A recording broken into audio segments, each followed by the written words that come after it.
That crack you hear is my hips. So cartilage going here, cartilage going here, and the crack that happened maybe 3 years ago. And I just thought it was, like everyone says, tendons going over the bone, but it's actually the bone grinding against the bone to the stage where the right hip now there's bone missing, which is a problem. But there's a solution. Every problem has a solution. Yeah, but it feels like the whole thing's just going to collapse. It doesn't really hurt, but it's freaks me out a little bit. And everybody else that hears it, I'm not going to lie. Yeah, back and bones. Anyway, stand up.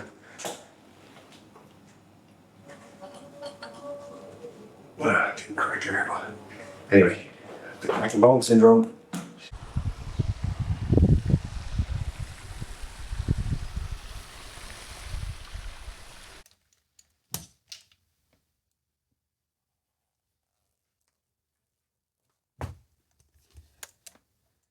You hear the clickety click? Yeah, but I'll get the microphone on it. I'll put it on my hip getting into the car.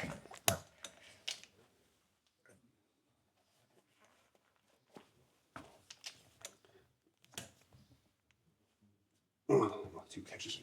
All right, cool.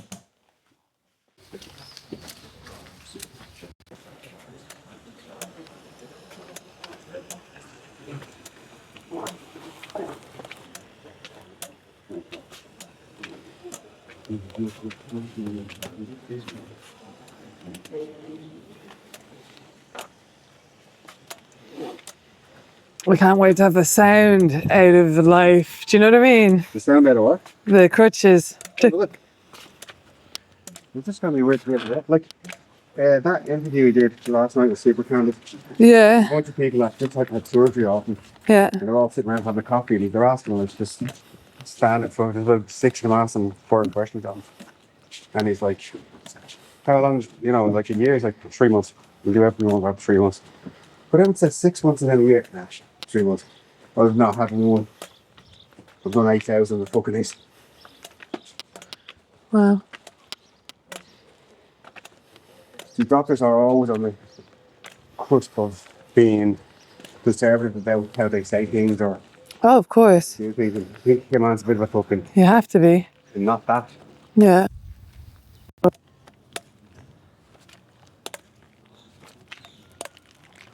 So this is the there's a guy, do you ever see the guy in the French Spider-Man guy? Have you ever seen that guy? He climbs buildings. He's like, Oh, yeah, I have. Yeah. he's like about 65 now. Yeah. But he goes up buildings, he's still doing it, he's on Instagram. But it's just his fingers are like this, but he's like, so I kind of think of him. You didn't think? Well, he's like miles up, obviously. But if I didn't have this rail here, I'd be shoot. I'd be falling, like your man will eventually. He's 65. Now this is great. See this? This is the it's my DJ days, so remember me now. This doesn't work at all. Me and Goldie were hanging out, you know. It was all good intentions. It was all good intentions. Okay, so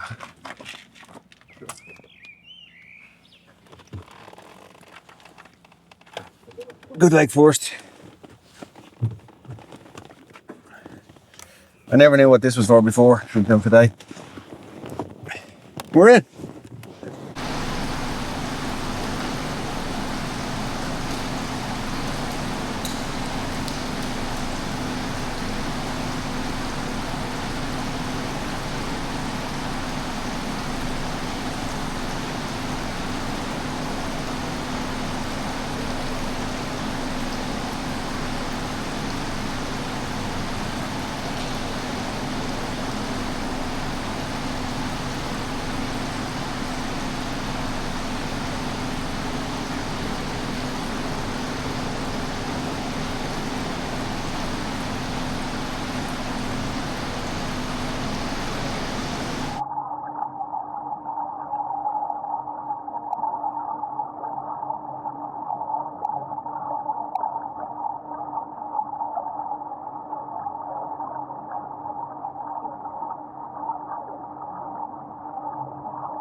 quick update on the hips. It's been a bit of a journey.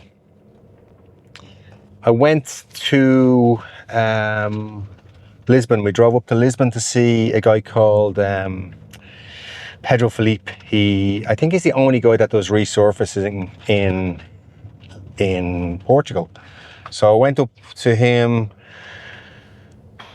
January, and I brought up the MRIs that I got done in July and the X-ray, and he had a look and he said it was a good candidate.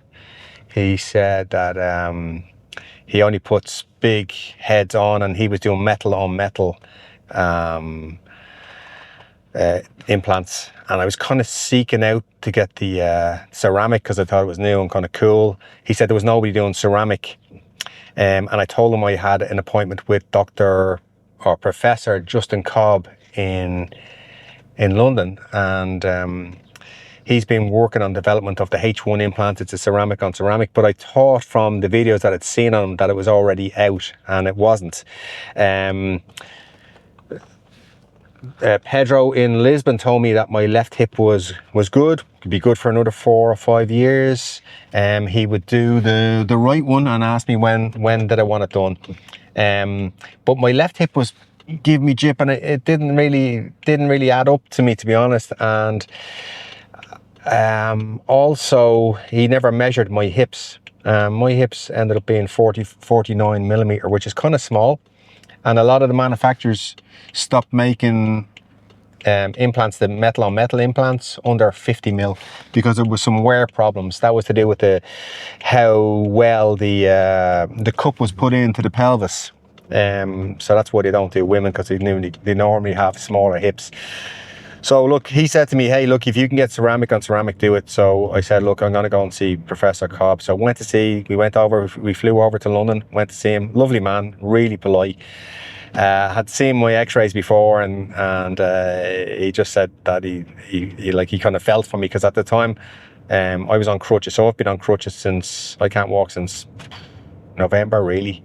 And it came, I suppose the turning point in all this came in December, Christmas Day, where I decided to go for a swim. Hopped along down to the beach on my crutches, got into the water, and then I couldn't get back out again. Like, once the water got up to my knees, I couldn't push against it. And that was when I decided, okay, enough is enough. I've tried everything, it's just getting worse and worse and worse. I'm going to get surgery. When I reached out to Dr. Wynne, Derek McWynn, he was the original guy who invented the BMI, the Birmingham Hip Resurface, but he had been struck off the board, and so I emailed him, got an email, he emailed me back, and he recommended Cobb. So we went over to see him. Lovely man, measured my hips, and he's like, you know, your hips are like 49 millimeters, they're small. And from the previous x-ray, which was old now at this stage, and I'd done Badlands after, he said, look, there's a chance that I mightn't be able to save your right hip. I might have to do a full hip replacement. I'll only know when I open you.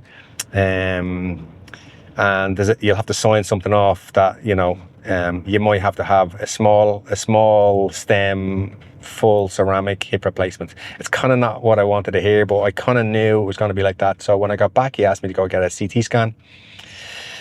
And the other thing was, his implant wasn't going to be available until May. And all planets are rising. Everything they'd done the studies, but it hadn't been passed by the government or the government body that do medical devices. And they were waiting on that. So for me, I pretty much could calculate that by June or July, I wouldn't be able to use the crutches anymore, because it's got to the stage where it's sore to put my feet down. And every time I land, and a month ago it wasn't, 2 months ago I was able to fly around London, up and down the steps to the underground, no problem. Whereas now it's slowed down dramatically, and I can see where it's going to go. End game with this is the bone fuses into the hip, and that's it. So we're running out of time. As a backup, I kept hearing about this guy called Koen, the Smet. He is a Belgium guy that does He's done 6,500 hip resurfacing. He also was doing ceramic on ceramic in South Africa, and he was using a Resurf implant down there. So as a backup plan, I thought, like, if Cobb can't do it until whenever, I'll go to South Africa, because at this stage now I realized I couldn't get the metal on metal. My only option now was the ceramic on ceramic. I got a CT scan when I came back from London. I sent a CT scan off to Professor Cobb, and I got a letter back to say, I'm really sorry, but your right hip is too far gone. I'll have to do a hip replacement, total hip replacement.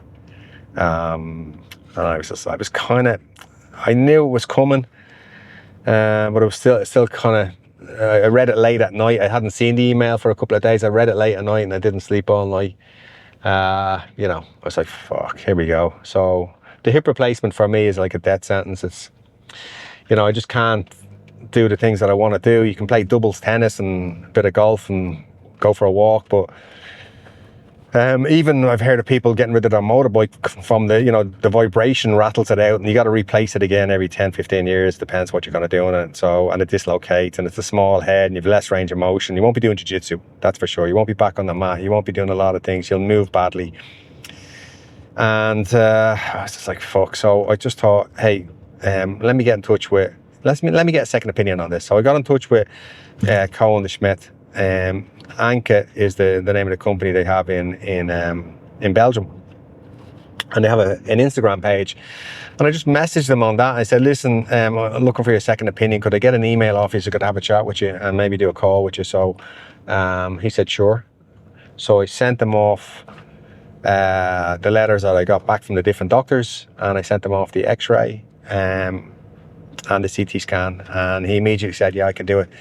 It'd be a shame if you went with due to your lifestyle, it'd be a shame if you went with the hip replacement.